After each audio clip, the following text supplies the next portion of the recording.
Welcome everyone, and thanks for joining this workshop. We have 60 people registered, so we'll see, there might be more of us. I'm sure people will pile in the next couple of minutes. So this is all about really shaping food systems transformation from the ground up. We've got the title Tracing Food Systems Transformation Along Desire Lines, which we'll introduce in just a minute. What our food practice during COVID-19 tells us about the food systems we want. I'm Sophie and I'm hosting the session with my colleague Simon. We both work for Nourish Scotland, which is a small but loud food policy organisation that aims to promote the right to food in Scotland and beyond by integrating, democratising and localising food. And last spring, as a kind of precursor to the session, last spring at the start of the pandemic, we began to think about resilience and what that really means. And there was this narrative beginning to circulate that aside from pressure on supermarkets due to panic buying, the global food system had stood the challenge of the pandemic. It was resilient. Yet, as Michael Thackeray so eloquently put it, for those of you who went to his session on Thursday, the pandemic has fed on the world's existing inequalities. And that include the existing inequalities and dysfunctions in the food system. And in many ways, the pandemic laid bare how many are denied access to good food, the precarity of farmers' livelihoods, and not least the fragility of human and planetary health. So with the article, which I think Simon will be posting into the chat, that we wrote in spring, and with this workshop, we wanted to stress that, but also show how the pandemic did reveal sites of resilience, food actors who with agility rose to the challenge and possibilities of the pandemic's conditions to uphold food systems locally, and how these actions are really microcosms of the sort of transformation that we need. And so with that, I'll hand over to Simon to introduce the workshop, but just a couple of housekeeping points first. So first of all, just please mute yourself when not speaking. We'll be in breakout rooms for about a third of the session, which we'll be allocating. And to go into the room that you want, we'll introduce these in just a minute. You'll have to change your name. And to do that, if you see your own screen, you can go to the right-hand top corner and click on the little 3 dots, and you should get an option to rename. Otherwise, if you go under participants and find yourself, you should be able to select the option to rename. If you can't work that out, just message us in the chat and we'll help you sort it out. We encourage all participants to participate in the discussion, to make it lively. In this space, we hope to all be learners and experts at the same time, but please be respectful and avoid interrupting each other. And that includes also accommodating that people will have different bandwidth and connection issues, as well as language barriers. We encourage you, if you can, to turn on your camera so that our speakers and other participants know who's in the room, but also completely understand if you don't feel comfortable doing so, or if your connection doesn't support it, that's fine as well.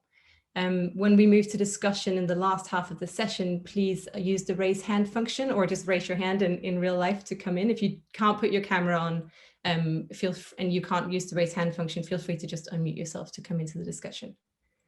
So I think that will suffice for now. Over to you, Simon. Brilliant, thank you. So just a quick introduction about how the workshop's going to run. So we've got speakers from across the world, really are experts in their fields. And what we're doing is giving some space for our speakers to talk you through what we talk about food system transformation and this whole concept of desire lines. After that, each one will speak for about 10 minutes. Then after that, we're going to go into breakout rooms and we're going to be discussing some of our own experiences around the pandemic and our experiences of food systems. And to do that, we're going to invite people, as Sophie says, to be able to put yourselves into a breakout room that resonates with you. Now, you may decide now, we'll put something in the chat box now that gives you some idea for the breakout rooms. You may decide after having listened to one of the other speakers that you want to change your mind and go into a different one. Now, that's absolutely fine. All you need to do, as Sophie says, is just change the number in front of yourself. If you can't decide, that's fine. We'll allocate you anyway. Okay, we'll put you in a group that we think you might enjoy knowing nothing about you, but we'll try and do that. So the 3 topics, which loosely follow some of our speakers' topics, are: one is innovative logistics and new ways of doing things. So this is all about the ways we've changed how our food system works during the pandemic. So it may be a different way of getting things to customers. Okay, it might be a different way of operating with your land or in partnerships. Okay, so it's more about that kind of thing, and so we'll be hearing some of that from Lynn. Okay, the next one is adaptation, new partnerships, and joining the dots. So again, this is following on from that, a bit more like, are you working with different people in different ways now? Are there different ways we can do it? How are you making sure that the links perhaps in supply chains, for example, are joining up a lot more? Okay, so that'll be the second breakout group. And the third one is around our values, and Steve's going to talk about this. And this is about mutual aid and the concept that we hold quite dear to us at Nourish, which is around the right to food. Okay, so you'll hear more about it when the speakers start. Okay, but for now, just to kind of hold those in your mind. If you've decided now that you want to put yourself into a particular group, just put the number in front. Okay. So here we are, Hooks of Real Farming Conference. Isn't it amazing? An extraordinary mix of people from right across the world, all coming together to talk about food systems and positive changes and how we can make that happen together. And this is a food system, an integrated food system we talk about at Nourish, which is where there's no part is siloed or separate from another, where kind of human and planetary health and planetary rights sit alongside with the taste of the food in our mouths, which is all joined up. So at this conference, there's a lot of stuff around lessons we learned from the past. There's a lot of stuff about what could, should, might happen in the future. Whereas at this workshop, it's about that as well, but it's now the present. Okay, the people we've got speaking here are pioneers. They're really at the forefront of how the food system is changing. Okay, and it's changing because we've made it change. These are our desire lines. Okay, so what do we mean when we talk about desire lines? So I want to introduce our first speaker, which is Bernard Subri, and he is hailing over there from Canada. Just had his breakfast, and but he's also from the University of Oxford Environmental Change Institute. So it was after Sophie read one of Bernard's papers that we started thinking along this whole line of desire and what that looks like. So Bernard, please introduce what we mean by desire lines. Thank you so much, Simon. Also, it's so nice to see a bunch of people whom I know from other places. Yeah, my name is Bernard Subri. I guess I'm a former farmer and farming apprentice from Eastern Canada. And now I'm a doctoral candidate in geography and environment at the Environmental Change Institute at the University of Oxford. My job is to throw a bunch of academic language at you for like 5 minutes and then move on, sort of get out of the way as quickly as possible. So I'm going to try to do that. And for that, let's see if I get to simultaneously speak and share my screen. Am I doing it properly? As long as I start on the right page. Okay. I wanted to introduce the idea of a desire line because it's not necessarily common to everybody. And it's one of the interesting ways in which I try to think about climate change and food systems, which is the main thing that I try to research and think about. A lot of this is based on this paper that I wrote that I'll make available later. It's open access. So it's going to be very simplified, but we'll get through it. A desire line, if you don't know the term, you probably know the thing. A desire line is often used in urban planning circles, and it's used to describe these places where there was no infrastructure before, people have sort of collectively created infrastructure. And one of the best examples of this, I'm sort of showing one photo, but it's where you've got these sort of established paths and people have built shortcuts. It's not necessarily an intentional thing. It's just something that one person did one day because they noticed it would be slightly faster to make their way from that staircase over to the pavement. Multiple people kept following. Nobody wanted to destroy the tree, apparently. And so now you have this like delightful little path that's been formed.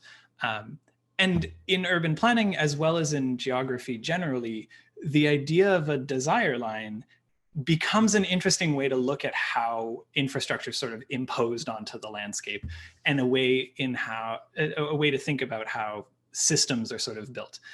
It can be seen as a criticism of the current system in that, like, clearly the actual pathway that should have been put could have been right there, rather than having to have sort of a roundabout way to get to the pavement there. That's one way to sort of perceive it, but it can also be seen as a hint of what future infrastructure should look like.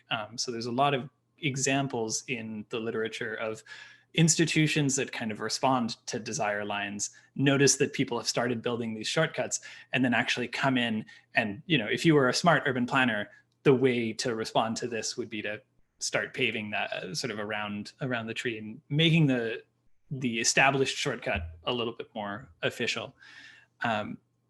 The other interesting way to think about them as a concept is that they're an example of what we call collective action. So there's a big old swath of academic theory about this, but collective action is basically anything that you do purely for yourself that ends up having potentially broader collective consequences. So work that ends up being collectively beneficial. And I think a lot about collective action in terms of climate change, because one of the ways of thinking about adapting to climate change is to wait for sort of top-down policies from governments, whether national or regional, to sort of come in. But that can take a lot of time, and oftentimes it can be dangerous, because what if it's not the right policy and we've suddenly spent years and years establishing something that's not actually going to work for, in the case of food systems, farmers. So I wrote this paper where I went around and I interviewed a lot of farmers about how they were adapting to climate change, the things that they were doing on their farms. And the long and the short of it is that a lot of people were doing things sort of purely for their own benefit in terms of adapting to immediate shocks or sort of long-term shocks, but they were ending up working together in order to do it. And those collaborations, that kind of collective action, was building long-term consequences. There's going to be a complicated figure going up. Don't worry about it. We're just going to focus on a couple of things. This is from the paper. It was just easier for me to slap this on. But basically, if you start at the bottom, one of the things that I was noticing in the research is that a lot of the farmers in Eastern Canada I was working with would engage in these forms of collective action. So like sharing customers between each other when they didn't have enough produce to go around, but working within sort of the same market scale, building community groups to help advocate for certain food systems policies, different networks of peer support that existed so that sort of older farmers were sharing their experience to people who were coming into the industry, regional agriculture organizations and farmer organizations that were themselves sort of building conferences and networks of knowledge. All of that was sort of immediate reactions to what people were seeing. You know, we need sales, we need more information, we need a community around us. And these had sort of farm level impacts, mainly that like if you have more sales going on, you have slightly stable market, you reduce some of your overhead costs, you have an increase in terms of on-farm diversity because people can sort of specialize in what they're doing and get a little bit crazier. But they also had higher level and systemic impacts. Again, more sales, for example, you end up creating market niches of people who are sort of selling around the same thing and are able to support each other in doing it. And when you are organized collectively, you tend to have legitimacy and recognition by government because you're whole organizations who are speaking with one or a couple of voices. And all of that, when you put on the sort of climate adaptation brain, all of that sort of builds up into what we recognize as the ingredients of adaptive capacity. So the things that make us good at adapting, not necessarily any one specific way, but the base requirements. And that means what we call, social and human capital. So the relationships that bind us together and let us exchange information and support. Financial resilience, which is a huge part of adapting to any shocks to the system. And agency, the sort of capacity to have a little bit of power and move things around in institutions. All of those things are really good because they're not any one specific policy, which means that they're not situation dependent. And therefore that they're not dependent on any one crisis. So, social and human capital, financial resilience, agency and institutions, all of these things are good for adapting to climate change. They're also good for adapting to any of the many crises that food systems are going through right now, including global pandemics. So the point of this sort of argument that I've made in the paper and hopefully the thing that was sort of inspiring to Simon and Sophie, is that you can look at these kinds of collective actions, the ways in which we're working with each other to overcome these the crises that are in front of us as desire lines for what the policy should have been in the first place. We want food systems policies that are adaptive and that allow us to navigate different crises as they come in, especially because, as this year showed, we don't know necessarily what crises are going to hit us. And in the coming years, as a climate scientist, I can tell you they're going to come faster and more unexpectedly than we can imagine. The global crises that we go through, they show really how the food systems and the policies that surround them are broken in the world. But what collective action shows us is that we don't need to suddenly reinvent the wheel in terms of how to come up with new policies and ways of doing that help us surmount these crises. We can use what we've already got as a sort of desire line and hopefully then convince other institutions that have a little bit more money and policy power in supporting us. There was a great example in Eastern Canada that happened. I interviewed a food co-op that had been working for about 20 years, and they had they had worked with their farmers and found out that everybody needed entomology help. That like this was a bunch of orchardists, and they ended up building this program, again, purely for themselves because they needed it. They hired an entomologist to come in and do a bunch of orchard work to identify different pests. They ran this program for about 10 years. And very recently, the government of the region came in and essentially said, this seems like a great program. We'd love to take it over for you. We'd love to pay for it. And now this is something that's available to everybody in the province. This was put together not because there was this sort of long protracted consultation. It was put together because this was a need. People immediately responded to it, and they got stress tested over a long period of time. That's the kind of policy making that can help us grow and adapt to these kinds of crises. I'm almost out of time. So if you want more information, please read the papers. There's a link here, but you can also message me in the Zoom chat over anything that you might have any questions about. Thanks so much. And I'm gonna try to stop sharing. There we go.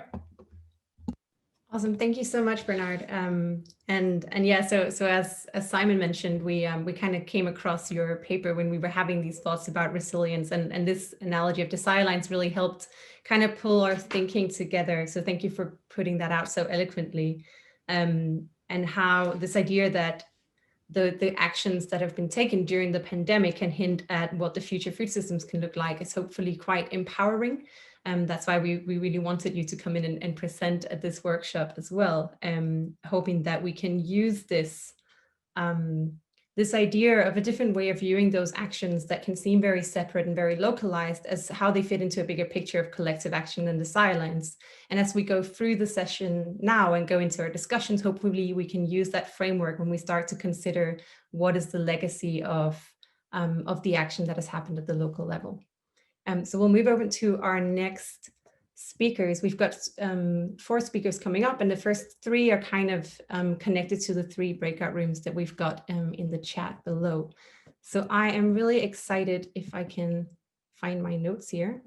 Well, I can't, but I'm excited to introduce Lynn Davis from the Open Food Network, who will speak to innovative logistics and new ways of doing things. And the Open Food Network, for those of you who aren't familiar with it, is a very innovative and quite creative open source software that empowers both consumers and food producers by creating direct connections. But I'm sure Lynn will tell us all about it.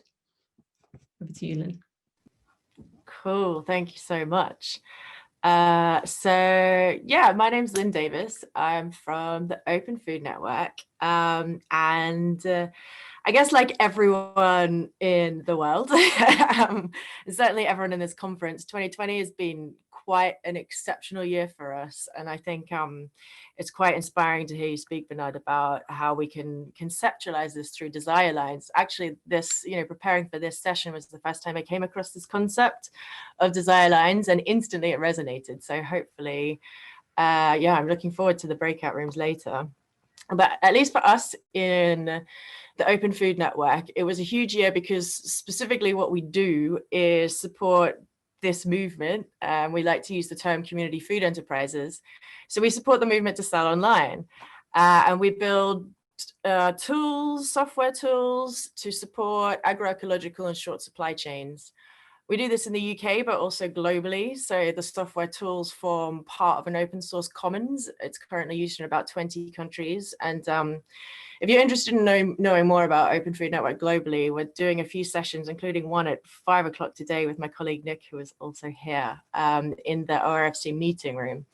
But what I'm going to talk about now is a bit about what I learned in 2020 about the food systems that we desire, and specifically about the logistics that created them. So I remember in early March when government was still sitting there saying everything's fine. When sales through the OFM platform, they began to spike to record levels, and record levels during the Hungry Gap kind of was a wake-up moment for me, where I was like, oh yeah, right, things are getting real. So over the space of the next few weeks, it exploded. Sales through the platform grew by about 900%. And this was a combination of a huge increase in the number of people shopping through the platform, but also an increase in the number of community food enterprises that were turning to online sales so that they could continue serving their community. When the first lockdown was imposed, I'm sure we all remember it, there was a huge amount of tension in the air, and it was really interesting to observe this stress and how it changed people's buying patterns. So some of the food hubs that we work with, they'd been operating for years. They grew very quickly, with past shoppers returning, new shoppers coming along that had maybe heard of the service but were shopping for the first time. And many shoppers came when, say, supermarkets were not able to do deliveries. They were not able to serve them. And the food hubs that we work with, they supplied every single order that came in. It was like in the high stress time, many people took a look at what was really important to them and they started acting on it. So for many shoppers, that meant having closer relationships to where their food came from. And this became particularly pertinent as the shelves emptied and restrictions were put on buying on what you could buy in supermarkets. It was like the old relationship that people had with the supermarket. That relationship was like anything you want, whenever you want it. And then suddenly that trust was broken, possibly for the first time in our lives. And it brought into question a huge number of assumptions about our food system. So many people acted on this and changed their behavior as a result. And similarly, for people who are already involved in building better localized food systems, the importance of serving communities kind of took over our lives. So there were so many driven and passionate people who worked around the clock, were incredibly well placed to buffer the economic shock that we saw. Overnight, the hospitality sector closed and the retail sector spiked. And so it was community food enterprises, because they're so embedded in their communities, were able to be incredibly effective. They could get on the phone with their producers, people that they knew, they knew that someone who lost their pub sales, and they could effectively direct that produce from hospitality into retail, meaning that they could meet this huge spike in demand.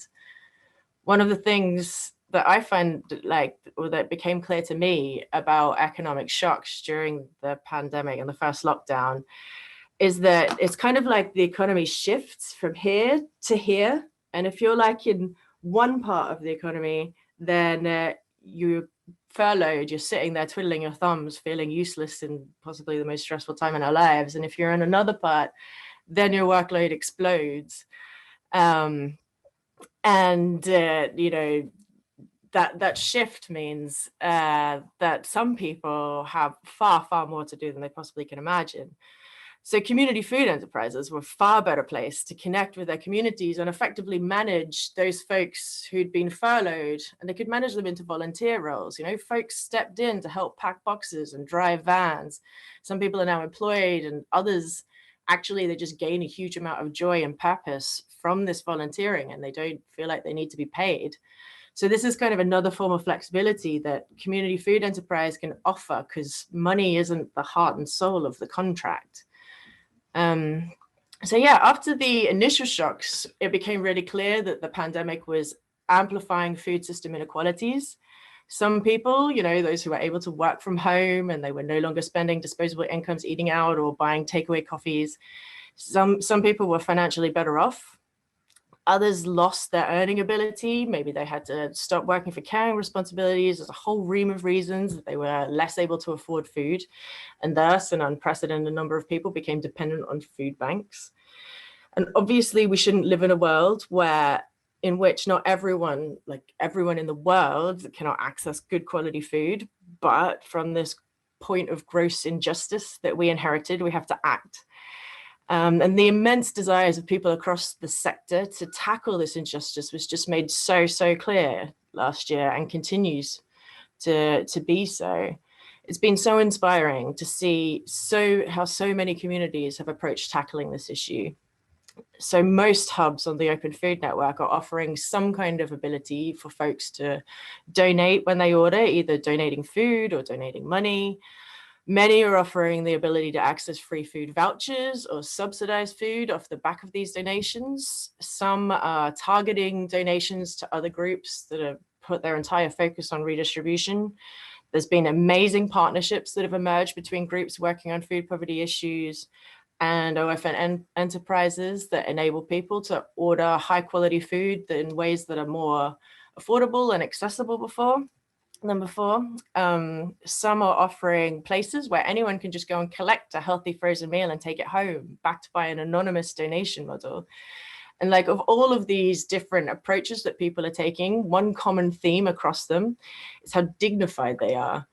In none of these models is there like this kind of us and them, poor and rich kind of divide. In all of them, it's the same food for everyone, and it's high quality, agroecologically produced food. And it's delivered by and for the communities themselves.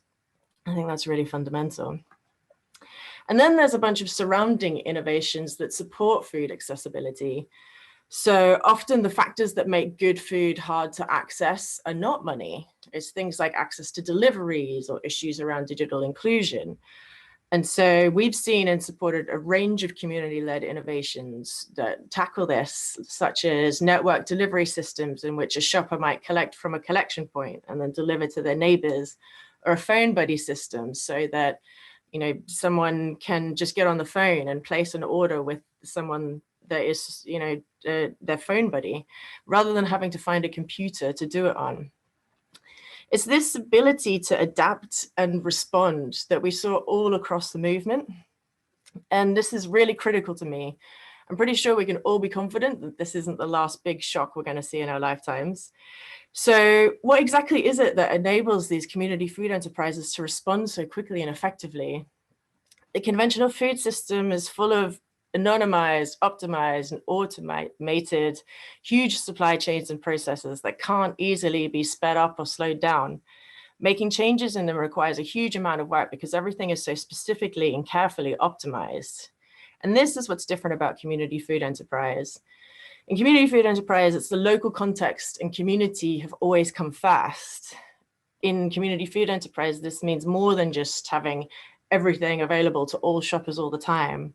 It also means asking what producers need, what do delivery drivers and workers need, what does the planet need, and what do shoppers need as well. It means looking at what we have and working with it rather than against it. So community food enterprises are adept at looking at community assets or different attributes of their community and figuring out how to work best with them. And this has always meant that the models that emerge are diverse and sophisticated, responsive to the whole community.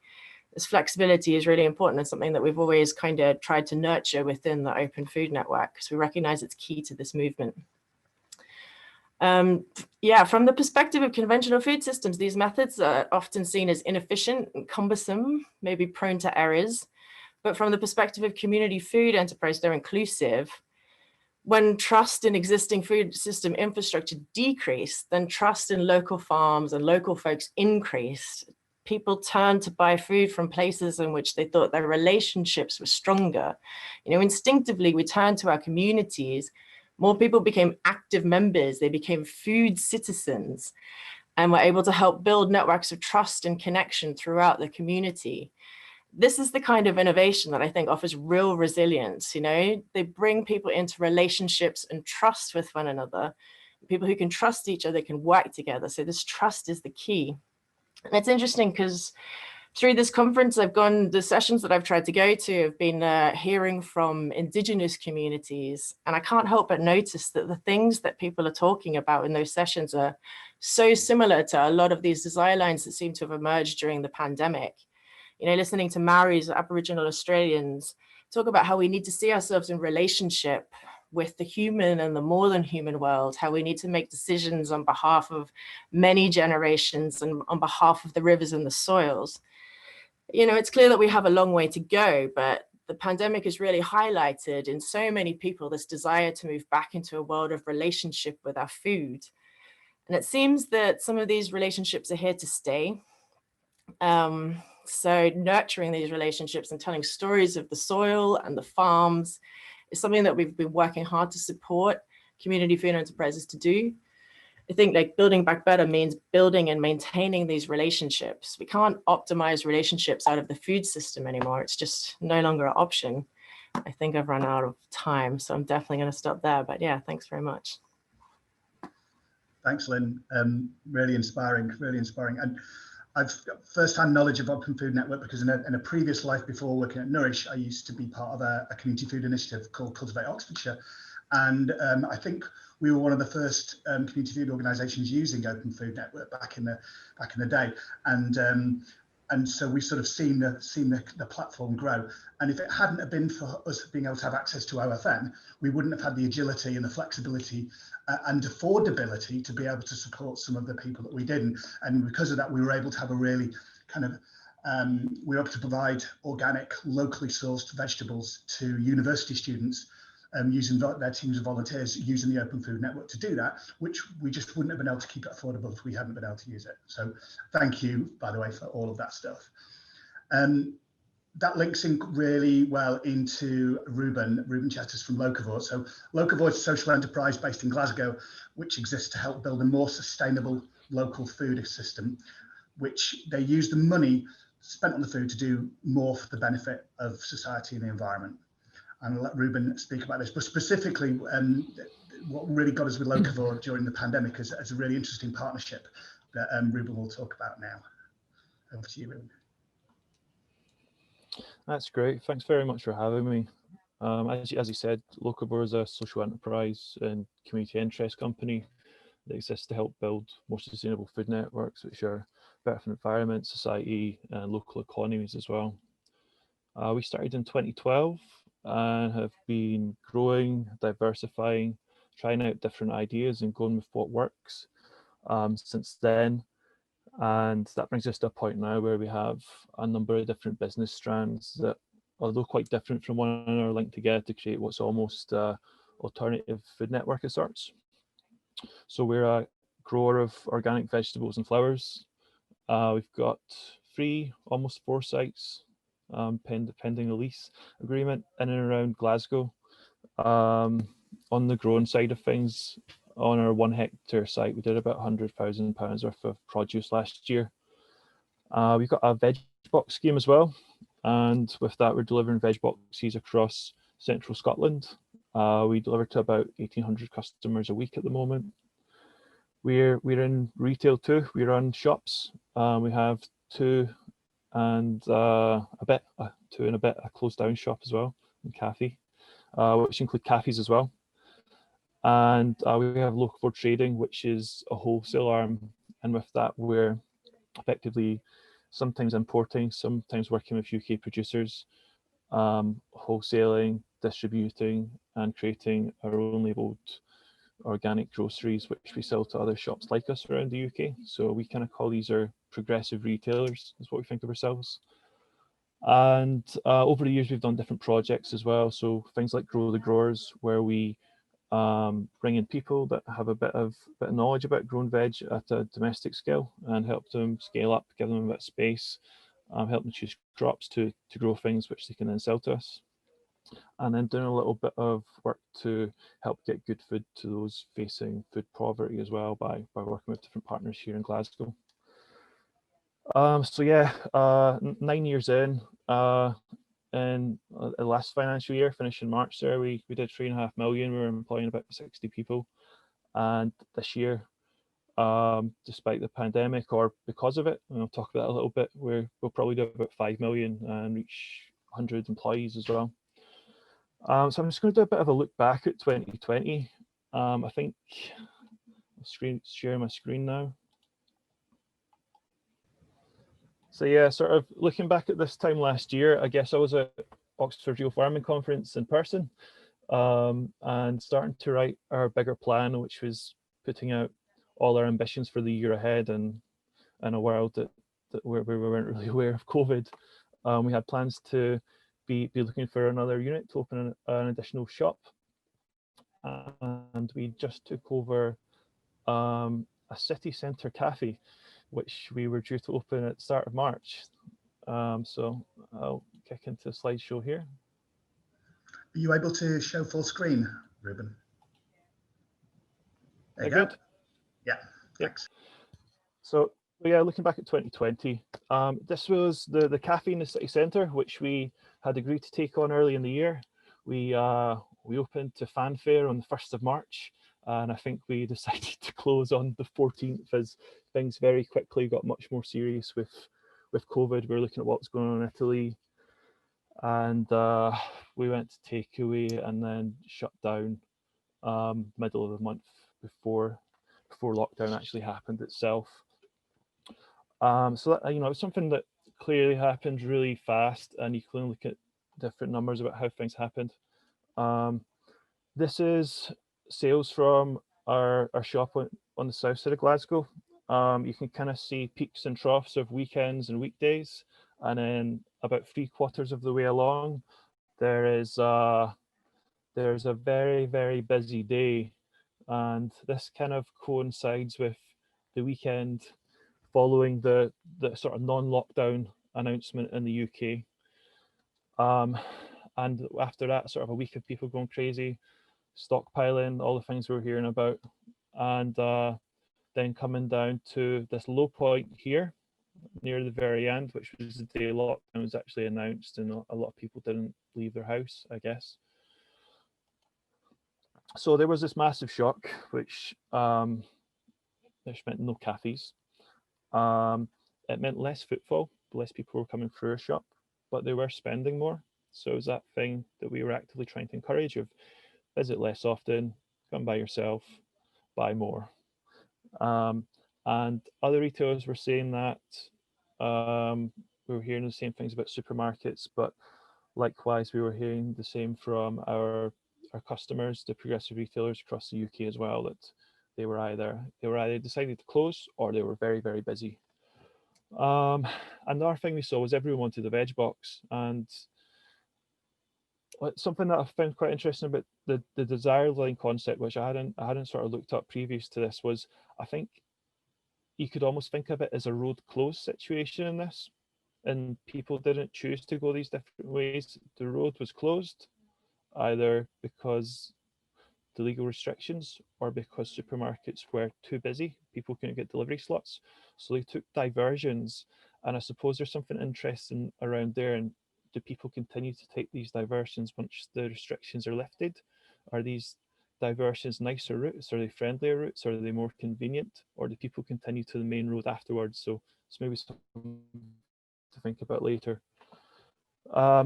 But we weren't really thinking about that. We were going through quite chaotic time of change. We had 500 people try to sign up for a veg box in 1 week, and alongside our veg box scheme, we run an Open Food Network online shop, which we use with our veg box customers to add on additional things to go with their orders. This is what happened when lockdown happened, when that was brought in. So, you know, we had this sort of steady trade of £1,500 per week, and that just shot up to 6,000, 7,500, and up to sort of the peak of lockdown, I guess. And then we saw this sort of slowly reduce down over the summer as restrictions eased, as people in the UK went eat out to help out, or risk it for a biscuit, as I called it. And then you can see towards the end of the year, things are getting worse in terms of COVID cases in the area, restrictions starting to come in, people using Open Food Network again.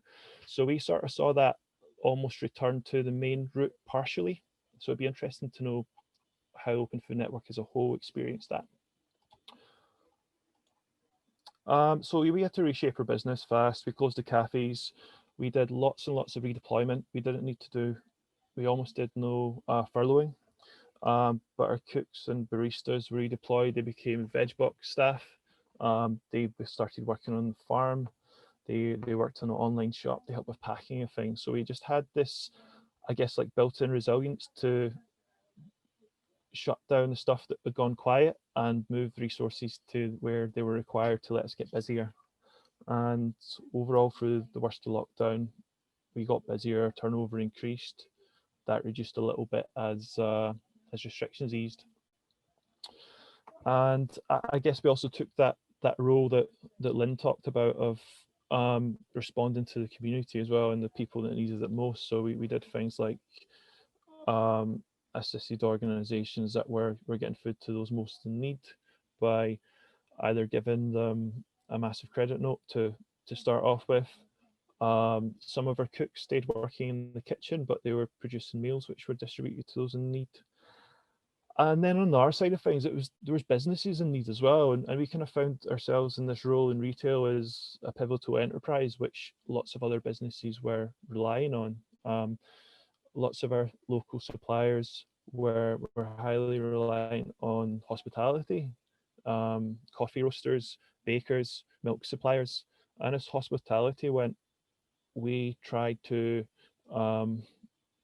support them as best we can by making products more prominent, doing emails to try and encourage more people to sign up for these things from businesses that have been affected, and doing things like speaking to companies that had really slowed down, that had vehicles, and asking them if they want to deliver veg boxes for us. So just this sort of, looking at the resources that are available around us and how we could help people with it, I guess. And then as far as food businesses go, being in retail and growing, we were least affected by the pandemic so far, and we more or less got back to normal. Masks on, washing hands, social distancing in place, but getting back on mission and looking at what opportunities we could take forward as well. So we again, I touched on working with suppliers that had been affected by the pandemic. We had been having discussions with a farmer about going organic to supply our market. We'd had these conversations for maybe 6 months or a year, and the pandemic provided that tipping point for that to be a worthwhile diverted route to them. They were very reliant on hospitality. We gave them the opportunity to sell us. It was mostly carrots and courgettes if they would enter organic conversion. So that sort of due to that, there's now 25 acres in organic conversion in Ayrshire that wouldn't have been otherwise. We made the most of funding and finance that was available because of COVID. We were impacted negatively by things as well, unusually by being so busy that we required to overtrade and found ourselves with massive bills to be paid to stock up again, just because the way we're wholesale business set up. And we, as I said, we began looking at properties for an additional shop. We put that on hold, but then we were able to negotiate a bit of a better lease. It wasn't a good time to be renting properties, so we got a better deal on the property we're going to take on, and started work on that. And it was, our sort of second larger shop, 250 square meters in Partick, the west end of Glasgow. And we began work on that in July and August, and opened up at the beginning of December, with no fanfare, with no official opening. We didn't even tell anyone we're open for about a week, just to keep things kind of safe and distanced. So far, it's been really successful. It's been busier than we could have expected, while still being a safe place to work and shop. And I guess next steps is we're proceeding with caution. We're worried about the recession, what the recession will do, possibly still impacts of Brexit as well. But we've got back to planning that bigger plan that I spoke about creating at the beginning of last year before we lost a year. So we're looking at that again. Some of the key things within that are likely to be looking to expand to 10 retail locations over the next few years. And with that, expanding our growing capacity and the capacity of other local growers, organic growers in our area, and our ability to pack more veg boxes as well. I think if we had the space, we probably could have been up at 5,000 veg boxes now, but we've had to cap that around 2,000. Just generally building a 30 supply seconds, chain in Lynn, this okay. alternative food network. Final thoughts. COVID's a blip in the long term. We continue to try and play the long game. I think we need to keep an eye on what's important to us and not become COVID-focused organizations, and try and hold some of these gains we've achieved. But I think we also need to be really honest that, you know, the people that have benefited most have been Amazon and the supermarkets, and to a large part, us and community food projects have got the overspill from that. So we need to take down supermarkets. We need to create a well-being economy. Not quite sure how we do that. I think we all need to work together to find a way through that. And again, hope the recession doesn't destroy us before we manage to achieve that. That's by me. Great. Thank you, Ruben. Thank you. It's really interesting. I find it really interesting as well, the whole organics side of things. It's a real push. It's something that we've been talking about more and more at Nourish, and having that partnership between yourselves there at Locavore and Coldwell's. It just shows how, you know, that sort of interdependency and how the food system is integrated, and it can't just look at this is just a shop and this is the people growing, and, you know, it all links through. It all links through. I'm just aware of time, so I'm gonna move swiftly over to Steve. Steve's an old friend of Nourish, and he's from Edinburgh Food Social, which is a social enterprise teaching young people about local seasonal food.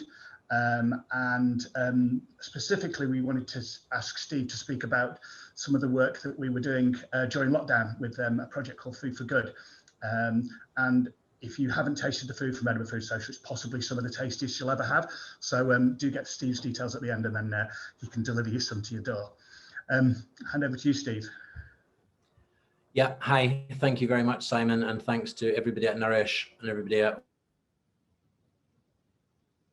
ORFC, and also to Lynn and Ruben there and Bernard for kind of being really inspiring leading up to this. So thank you so much. So yeah, as Simon said, Edinburgh Food Social was set up in 2015 to teach young people in communities about local seasonal food. And we were doing that. It was a bit of a kind of one-person operation. We had a few kind of people help us out when business required. And we did that through school projects. We did it through community meals. We took a food truck on the road. We had cookery classes and all sorts of bits and pieces. And then actually I sent a message on the 15th of March, and I just looked through I looked back to that message for the first time in this whole period, just in preparation for this talk.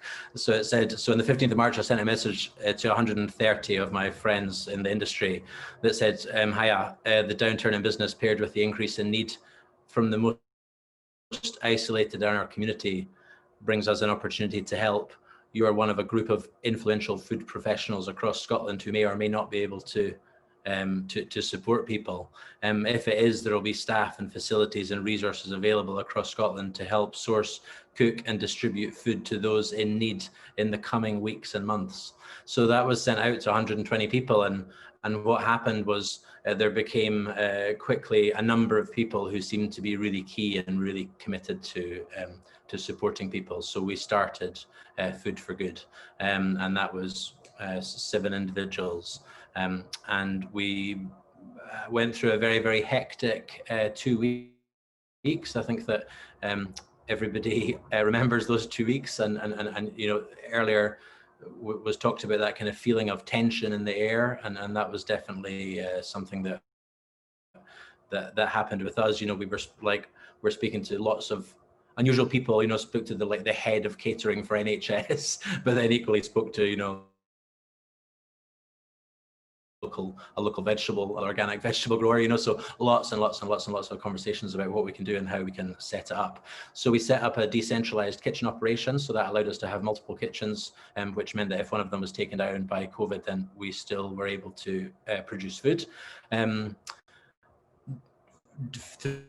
Throughout the time, we used and worked with and supported over 50 people, who in turn supported us with 8,500 hours of their time. and that time altogether created 75,000 portions of food that we distributed within the community. And that was Edinburgh wide, essentially. And I guess one of the reasons that I'm here, and one of the things that we felt was so important to our provision, was that we, and when I say we, I mean, obviously it was us as an organization, but I should also kind of credit Simon for being a kind of key player in this. But we created, all of our decisions revolved around 3 pillars, which were community, dignity, and sustainability. And that was really kind of key to our plan. We kind of felt quite organized around about that. And I would like to kind of go through these one by one. So the first one was community. So obviously that's key to everything that we're trying to do at the moment. And rather than identify needs, you know, I think that a lot of organizations were trying to identify need within the communities and then try to service that need.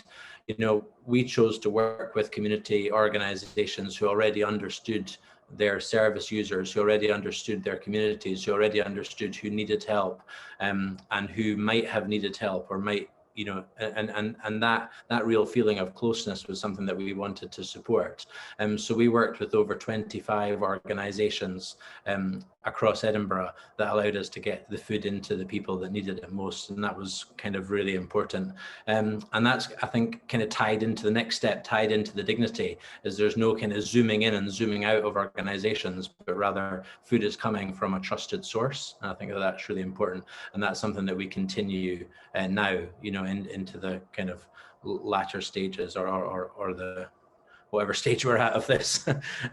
So the next after community was dignity, and I think that that was something that Lynn touched upon, and that word dignity is just so incredibly important for us, and I think it's something that often, like an emergency food response, can lack, and did lack with particularly kind of governmental and local council services during this. So we addressed that in a number of different ways. Firstly, we spoke to people. We asked them what we needed, what they needed. We didn't tell them what they needed, or give them what we thought they needed. We spoke to them regularly, saw how we could help, whether it was a couple of times a week, whether it was a few times a week, whether it was a much more a much more kind of committed response to having food for, you know, three meals a day, 7 days a week. But that constant dialogue with people to understand how they were getting on. And also, you know, that was really important for folk as well, is that contact with you know, was something that a lot of people didn't have any contact with people. So that phone call or that face-to-face with a delivery driver was, you know, was really important for people, and that conversation was huge. So we always kept that going. We put in a little cover letter with all of our food, telling people who had made it and that it was made with love, and that, you know, things would be all right. You know, and just that, you know, that was printed off, you know, tens of thousands of times to make sure that people, you know, knew, you know, there was full transparency throughout the chain. And, you know, also not only within our service users, but also within our own team. So everybody who came on to us as volunteers, or people who had showed an interest in working with us, we asked them if their situation had been impacted by COVID, and if so, you know, how so, and could we help? You know, so quite a lot of people were saying, well, yeah, I've lost my job, I'm volunteering now. And then we said, yeah, but, you know, can we actually help you financially? You know, because yes, we have volunteers, but also we don't want to take your volunteer hours if behind the scenes you're struggling. So we were actually able to support a number of chefs and drivers and logistics folk through this with funding applications that then in turn paid salaries, and that was kind of huge for us. And it reminded me of a conversation I had with somebody that said, you know, yes, you to feed 10,000 people, but then equally, if you can support one person and then their work can feed one family, then, you know, you've done a good job. So I think that as much as it's about, you know, being able to feed as many hungry mouths as possible, it's also about remembering, certainly for us, to focus on these individuals and their needs as well. The kind of dignity part of it, and that leads us on to sustainability now.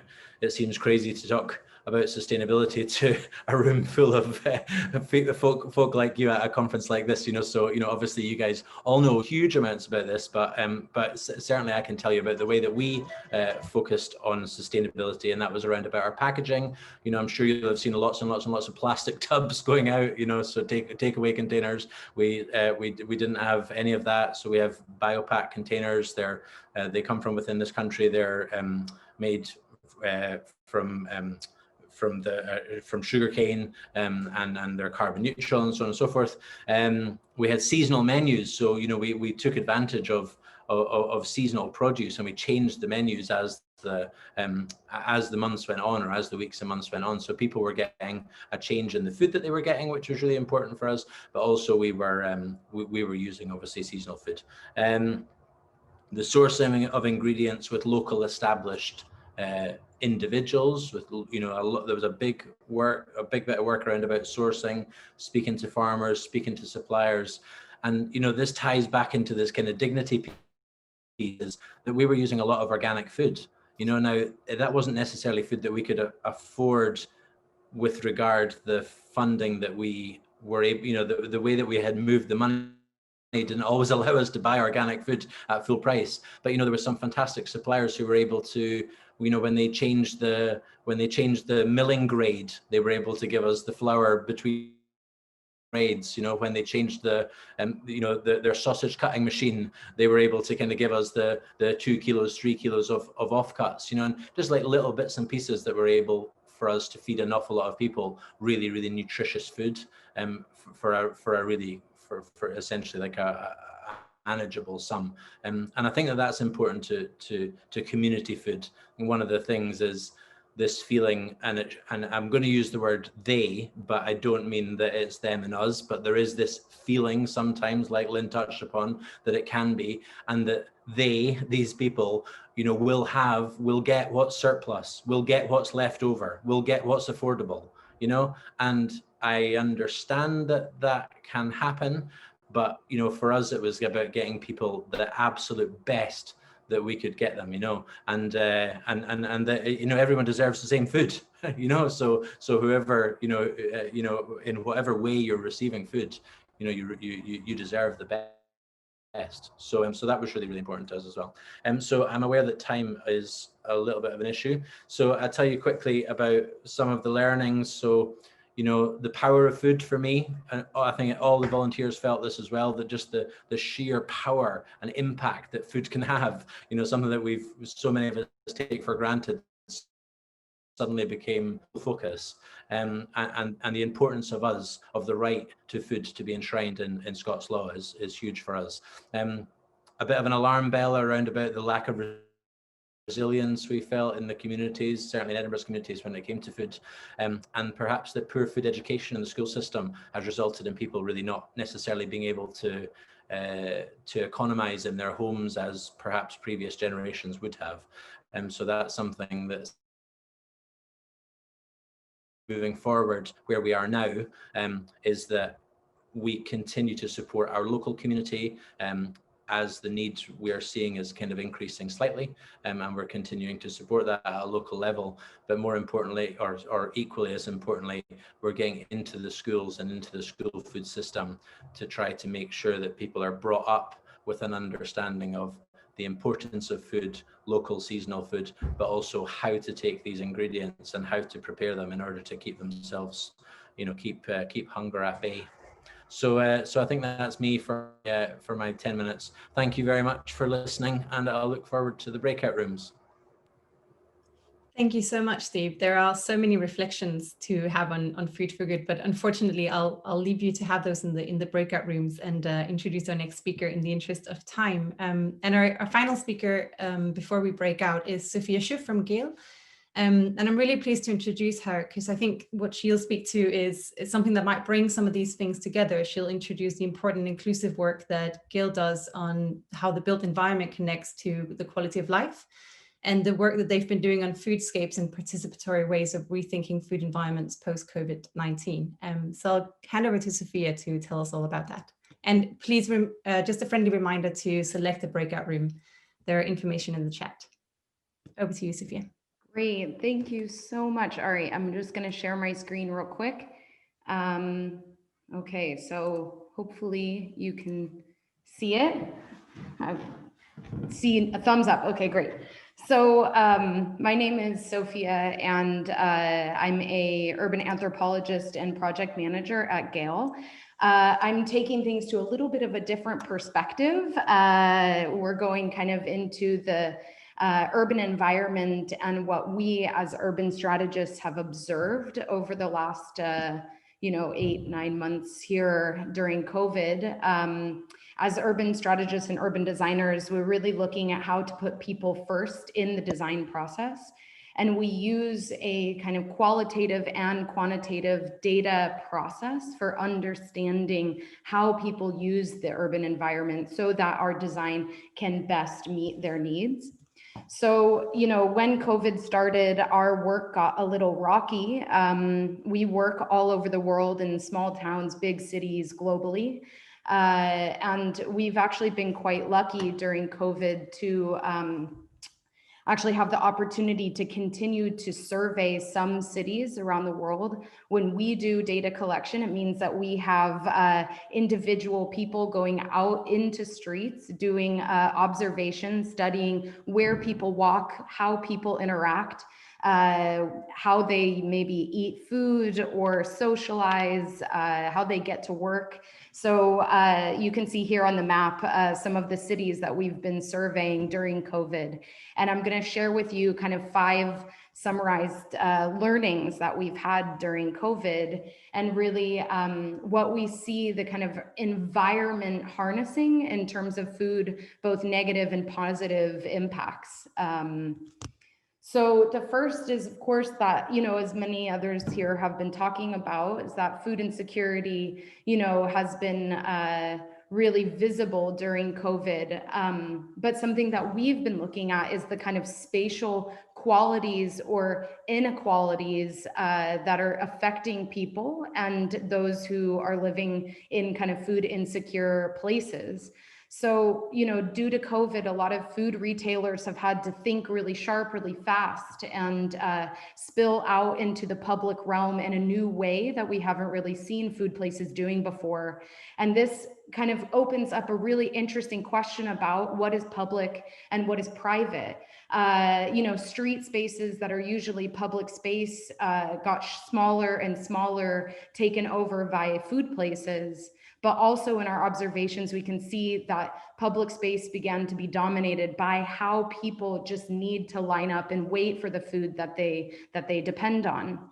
In surveys that we had done in New York, for example, areas that are already vulnerable areas that have quite poor public realm and open space access are also places that we observed the highest amounts of crowding on sidewalks and the most difficult time to access social distancing. So we can see that these kind of food insecurities are linked to spatial inequalities. Quite an interesting finding that we've had during this time. We also can see that there's been a huge movement from, life in the inner core of cities towards life in the kind of outer local neighborhood networks. Here you can see a really shaky video that I had taken in Copenhagen, just to show how, a city that has the kind of busiest shopping street in the world became the most deserted shopping street maybe in the world. But this is really interesting because it puts a new emphasis on our need for walkable, bikeable, connected neighborhood amenities, and not only the kind of inner downtown areas. We've surveyed and done public life studies for many, many years in Copenhagen. And what we saw during COVID is that the kind of use of the inner city of Copenhagen, the kind of retail district of Copenhagen, dropped by about 80%, while local neighborhoods outside of the inner core, went up maybe 15%, maybe 20%. In other cities that we surveyed, that use went up even more. And I think a nice little graph that illustrates that is, here on the left, you can see this is a really typical way that you see pedestrian activity in a city. Your local neighborhoods are busy in the morning, busy in the evening, and then virtually empty during kind of lunchtime because people have commuted to industry or to, kind of business districts where they work. And then the inner city booms during the working hours. But of course, the inner city now is, kind of just staying flat at that kind of line based on who essentially lives in those areas. So I think this just, puts another perspective on how important it is to understand the value that the local neighborhood has in people's lives as people begin to stay home more or maybe continue to stay home more due to their work lives. That changes kind of people's relationship with their local food environments.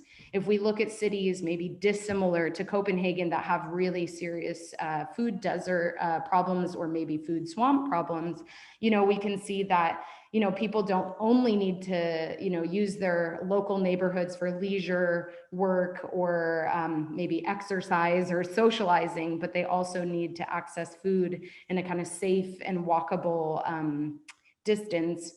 Which also brings to mind this kind of newer concept that we hear a lot about these days around the 15-minute neighborhood.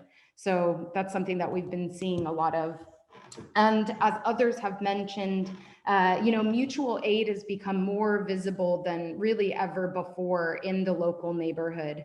And, this is interesting for many different reasons, as the others have mentioned, but for us as urban designers and architects, we can see that this puts a new level of importance on placemaking and the need for really flexible areas in the city so that those working with mutual aid or kind of meeting community needs are able to find kind of sufficient space in the urban environment to meet those needs.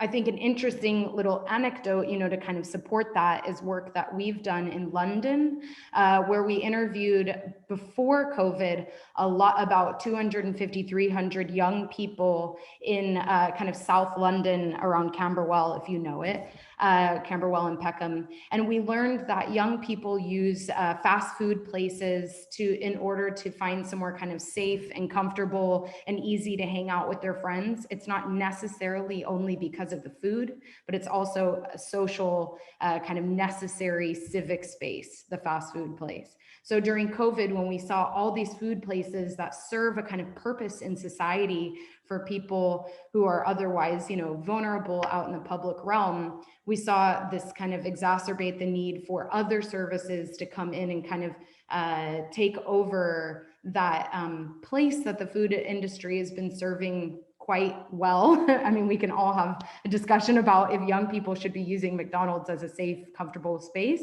But again, this is, I think, a really interesting thing that we need to continue to think about how the food industry can kind of support those unknown knowns about behavior in the urban environment. The fourth finding that we've had, I think that everybody is aware of, is, digital food systems are definitely outpacing the physical system. While that is a obvious factor going on here, in research that we had done in Houston, for example, in the US, we learned that 82% of people who had responded to a survey we'd done said that they are getting more food delivered home now than ever before during COVID.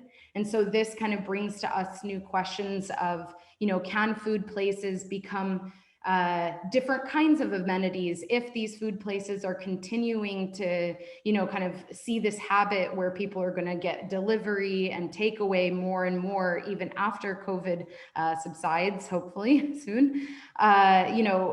Can these spaces be untapped kind of real estate amenities and assets for communities? Can they be places of shared cooking or educational spaces? I think this is a big question that we have around, food places in the real estate environment. And then the last kind of point that I wanted to share with you is that, you know, regardless of all these changes that we're seeing in cities around food and the food environment, we still know that food is a major kind of social capital builder and a big social catalyst. In Danish cities, we'd surveyed in 4 different Danish cities, and over the course of COVID, we observed that 2 times more people than before COVID are socializing during COVID. So, you know, maybe that's over a cup of coffee. We know that people are kind of creatures of, you know, social habits and kind of creatures of their physical environment. So we really think this is an interesting finding and something that's really important to remember, kind of the role that the built environment has in building up this social connection kind of harnessed through food. So I know that was really fast. I got there in 9 minutes. So sorry for the speed, but thank you so much, and looking forward to joining one of the breakout rooms. Thank you. Amazing, thank you, Sophia. That was a proper whistle-stop tour, but like when you start to think about it and unpack it, it's really, really interesting research. I'm very aware of time, and so we're going to move straight into breakout rooms, which I think Dan has been running around in the background allocating people off. And so if you can stop sharing your screen, Sophia, that would be great. And nice picture though.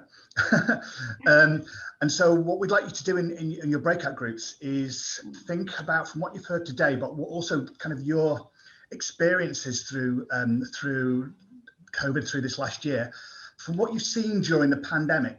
Like, what are the positive food system changes you've seen that you would like to stay? Okay, how do we get them to stick? Some of these kind of changes are good, but how do we get them to last longer than just during during lockdown? How do we get them to sort of stay there? So, okay, so if we could all go into our breakout rooms, there'll be about 10 minutes, then we'll come back and feedback. Is that okay? Yeah.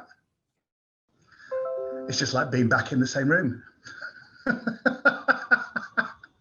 It's just us again.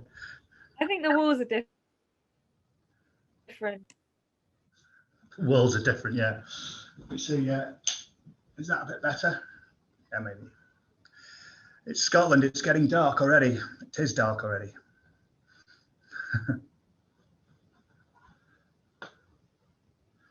The only bad thing about going to Scotland, Simon. It's not that bad though, really, is it?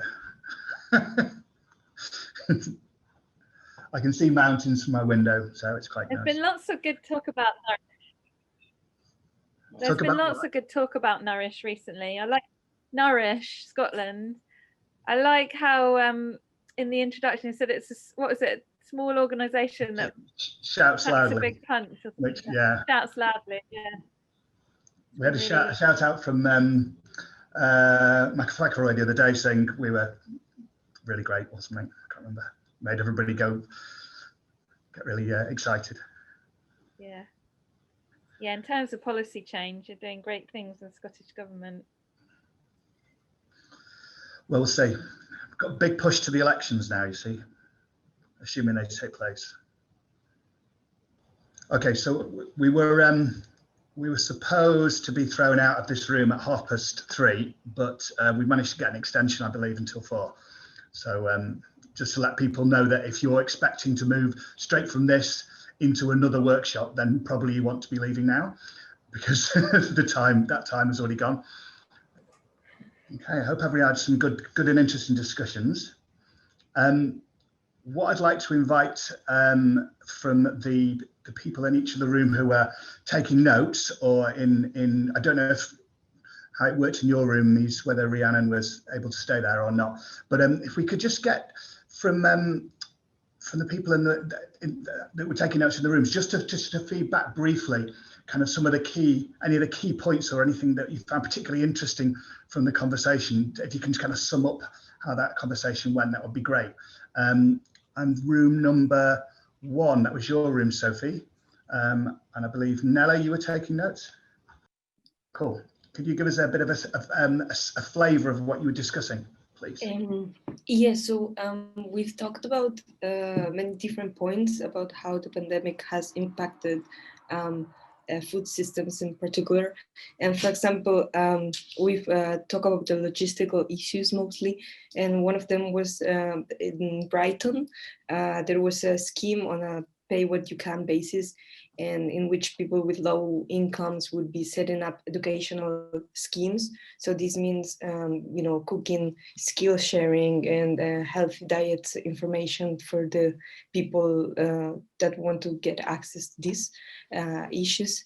And and a very important aspect of it is that it's very crucial that the method of accessing these resources is easy and fun. So we need to share it in a fashionable way, because otherwise people are not really going to be wanting to take the step and go for it, which is very unfortunate, because during the lockdown people would have the time normally to invest in these kind of important issues. And another thing is in South London, for example, they were training people, training through community cooking skills, and they would also share resources.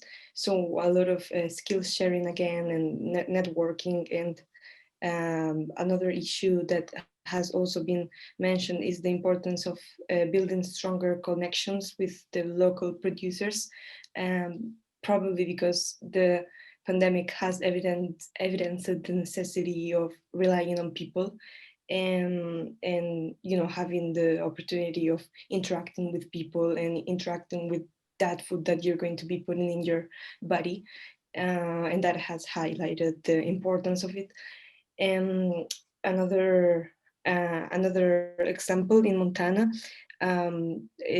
we have talked about how producers have gone online, and they have started growing more online communities and interacting with people through the online platform. And also the expansion of the amount of people that have been willing to learn to be self-sufficient has been really noticeable, which means also the importance of nutritious values. So people are starting to see food as a nutritional aspect and as a self-care method. And yeah, I think the way to go probably would be more funding opportunities to all of these alternative methods of food systems to make it more resilient, more funding by the government, but also more involvement of all of the parts of the community, making it accessible and continue making it convenient for people to access to these mentioned tools, and also more volunteering opportunities. So giving people the opportunity to engage with it, with people who want to help. And yeah, I think that's what we've been discussing in terms of logistics in Group 1. Amazing, thanks Nella, superstar. Lisbeth, reflections from Group 2? We also started with the stops and starts of people doing the right thing and buying the local food, and how we could keep that going. And we interrogated the kinds of models that these businesses, local food businesses, have. Some with membership, some with help with grants, others purely on a commercial basis. Maybe we thought, if that's going to cost more to have everybody eating local food, we need to pay for it, and we need to maybe support this with vouchers to make it more accessible to everybody. We thought there's a lot of stuff that has actually been happening that will stick, whether or not we want it to stick. It's like the worn patches of grass. by nature of the pandemic, everybody has been going online and made a lot more connections with everybody else. Going online also means, and once these connections are there, they will stay, presumably. They can be activated or not, but they have been initiated.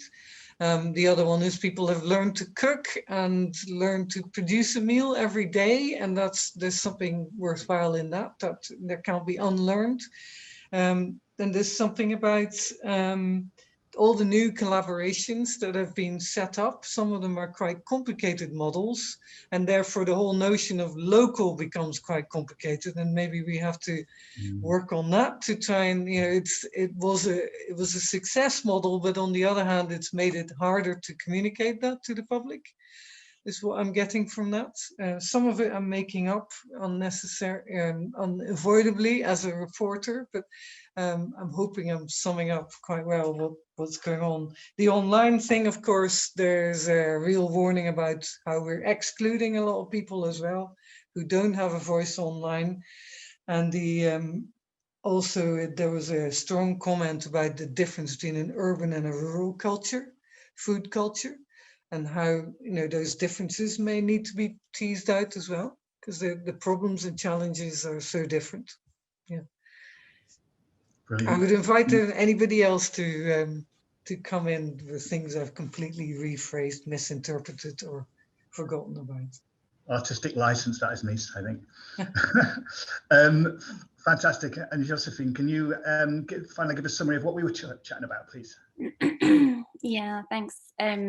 So I've taken some notes. I'll try to sum them up quickly. So we were looking at the thematic of dignity, within the pandemic, and in the beginning we were very much talked about the food itself and the process of distributing it, and the people that are involved in the project, and how dignity has played a role. And in terms of the people that made the food, there was a real commitment to ensuring that everyone gets the highest quality, and an understanding that everyone is entitled to the highest quality of food, which was a very positive aspect. And in a way, the Food for Good project that Steve has presented really focused on also maintaining the nutritional balance of the meals, and not just supplementing one item with another that might have not really made up the meal as it should have been. Then the actual process of the provision in the communities, there was a focus on making that delivery dignified through turning it into a bit of an event, maybe have a chat, give people a choice of what it is that they want to eat, rather than just dropping off a meal at the doorstep and leaving without any interaction. And this was particularly important because the pandemic obviously has completely restructured the human interactions around food as we knew it before. And then with regards to the people who work in the food, there was a real understanding that the diversity in the systems that have provided the meals has shown great flexibility, and has been able to reassign people who might have lost their job in one place to give them another job in another place, maybe even support them financially, and maintain their dignity that way. And through this sort of sentiment of community and family, people have been really committed to keep things going and put in that extra bit of energy.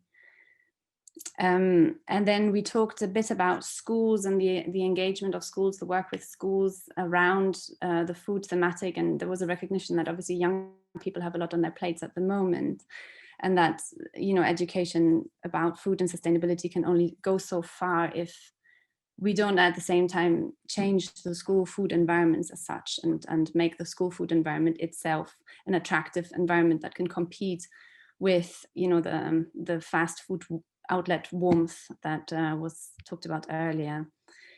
In terms of maintaining the momentum, the question of how do we maintain this if people don't have that much time anymore to volunteer. The idea was that the focus on community should be retained rather than the focus on charity, because it keeps people engaged more.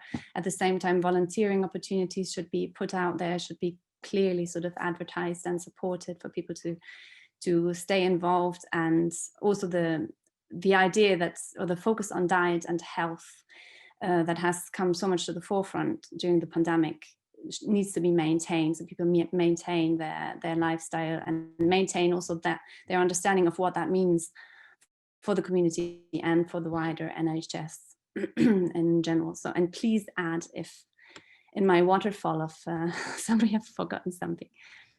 That's amazing. Thank you, Josephine. There's what Hannah asked an interesting question in the chat box while we were in the room, and she said, do we think that it is increased empathy?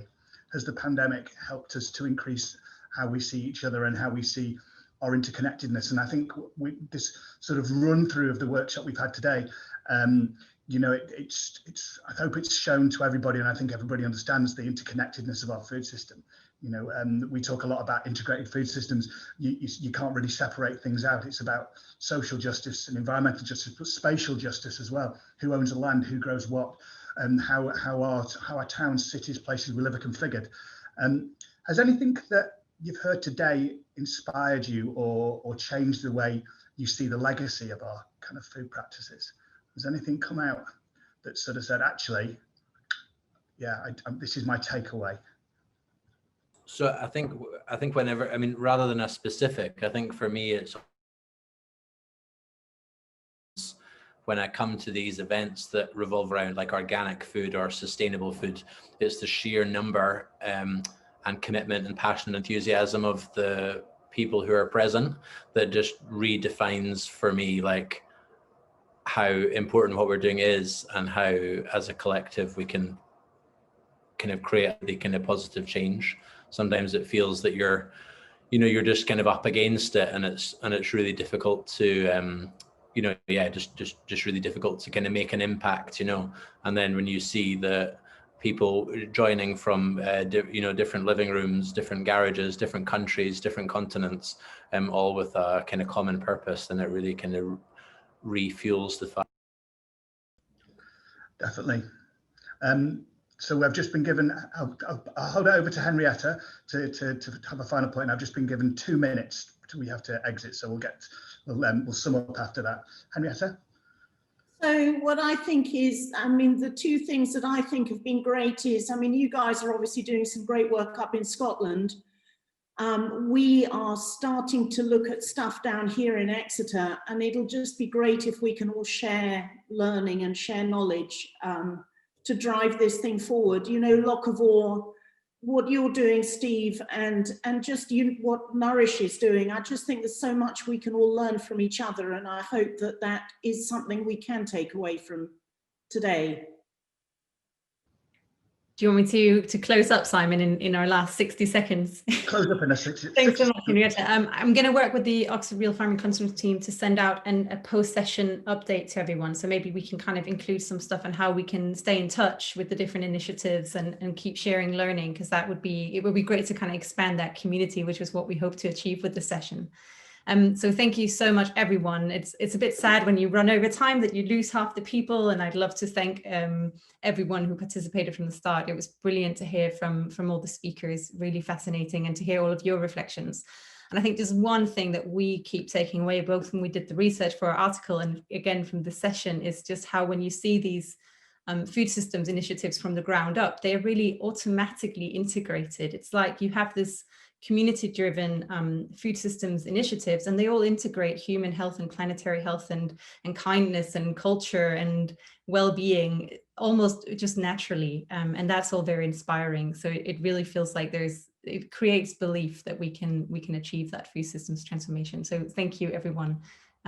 We hope you found it inspiring as well, and we'll stay in touch. Thanks a lot, everyone. Thanks to our note takers and facilitators. Yeah. Take care, everyone. Enjoy the rest of the conference.